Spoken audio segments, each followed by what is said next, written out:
Before starting this episode, I would like to wish Robert Kubica well in his recovery. I'm sure you've all already heard, but for anyone who hasn't, he crashed heavily in a rally on Sunday morning and sustained serious injuries which required hours of intensive surgery. Fortunately, the reports are that he's been making good progress so far, and I hope that he continues to do so and is able to recover fully.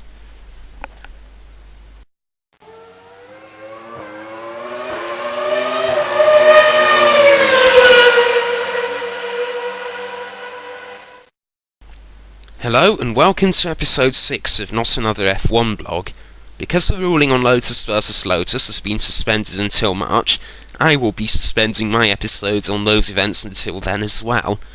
Therefore, in this episode, together with episode 7, I will instead be expressing my opinions on the cars launched by the top 5 teams from last year. That is, Red Bull, McLaren, Ferrari, Mercedes and Renault, who are of course now going by the name of Lotus Renault. Episode 7 will cover the remaining teams, but for now let's get started on the top 5.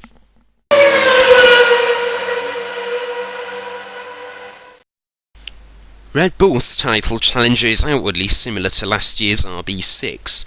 The most noticeable differences are a higher front nose and a different design of engine cover, plus of course the things that are new for everyone this year, such as the Pirelli tyres and movable rear wings. I'm hoping that this similarity means they've built a more reliable package this time, since the RB6 was the class of the field as long as it didn't break down. However, this doesn't mean that the RB7 is likely to ponder around at the back of the field. Sebastian Vettel topped the timesheets in the first testing session, which is an encouraging start, although it's really too early to draw any definitive conclusions at this stage.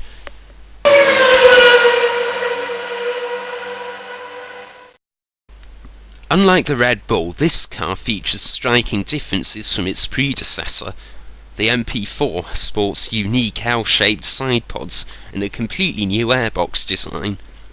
In the middle of all of their fancy corporate speak, complete with awkwardly joined infinitives, they appear to be quite bullish about the car's potential.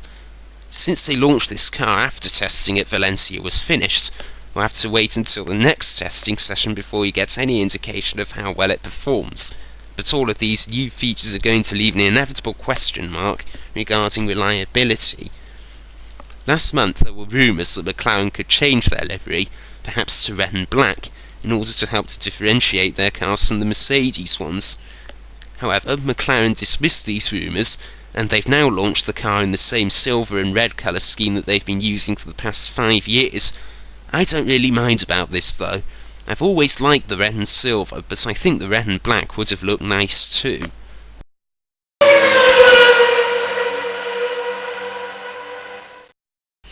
Fans of predictable nomenclature are to be disappointed. In the past 3 years, Ferrari have gone from the F60 to the F10, and now the F150. However, the car itself seems to be among the best looking of this year's challengers, with no engine cover and a higher, straighter front nose than the one featured on the F10, although it is spoiled a bit by the Italian flag on the back of the rear wing. As for the on-track performance, the team has had something of a mixed start, with Fernando Alonso showing the car's pace in the second testing session at Valencia, whereas Felipe Massa suffered from a fire on his car due to a gas leak. Ferrari haven't been quite as bullish as McLaren, with Stefano Domenicali admitting that there is a lot of room for improvement, but since Fernando Alonso is noted for his ability to develop a good car into a great one, I have no doubt that they will be able to improve over the course of the season.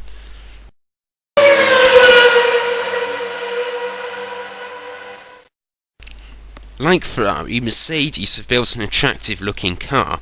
The blade roll hoop on the W01 has been replaced by a more conventional design, while the front nose doesn't look quite so ugly and flat compared to last year's car. The main question, of course, is how will Michael Schumacher perform this year? After some good performances at the end of last year, I'm hoping for more of that this year, but I do think that an 8th World Drivers' Championship for Schumi is really too much to hope for. Surely, though, the team will have to aim to win races at the very least. If they were to go for 2 years without winning a race, despite having a 7-time world champion and a very promising young driver who also has a fair bit of experience under his belt, then they should be majorly disappointed, especially considering what they inherited from Brawn GP.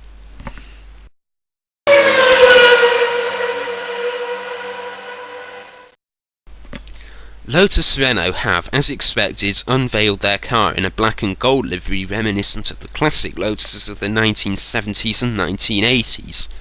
However, this livery has already generated controversy, as it could land them in trouble in Canada due to the country's strict anti-tobacco laws. This is ridiculous.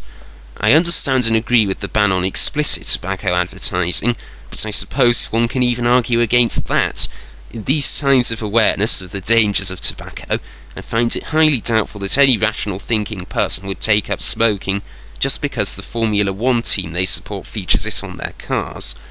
The only effect that it would be likely to have these days is for people who are already smoking to change to a different brand. Subliminal advertising, however, only affects those who are already aware of what it represents. People aren't going to see a Marlboro logo in a barcode unless they look specifically for it.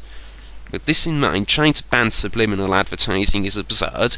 The whole controversy about Ferrari's barcode logo last year should never have happened, and given that Lotus Renault's current livery doesn't even feature any actual tobacco advertising, subliminal or otherwise, this is even worse. Oh well, it's not like the PC police are likely to realise this. The other thing that will affect Lotus Renault's performance, at least in the early part of the season, is their choice of driver to replace Robert Kubica while he recovers from his accident. Nick Heidfeld would be the most obvious candidate, given that Lotus Renault needs a driver with more experience and consistency than Vitaly Petrov to lead their championship challenge. It would also be interesting, given the tendency for threads about Robert Kubica on Formula 1 forums to turn into Heidfeld bashing. However, given that Bruno Senna is a test and reserve driver for Lotus Renault, who's been employed specifically to race when one of their main drivers is unable to do so, one does have to ask what the point in even having test and reserve drivers is anymore, since they can't do any meaningful testing, and as in this case, there are often serious arguments to just bring someone else in from outside rather than use the reserve driver for his intended purpose. Just look at 2009. Ferrari were heavily criticised for using one of their reserve drivers, and he eventually performed so poorly that he ended up being replaced anyway. It appears that the whole role of test and reserve driver is now essentially redundant. Anyway, this is turning into a bit of a ramble, so I think this would be a good time to end. Stay tuned for episode 7 when I'll be making similar comments on the rest of the teams. Until then though, that's it. Have a nice day.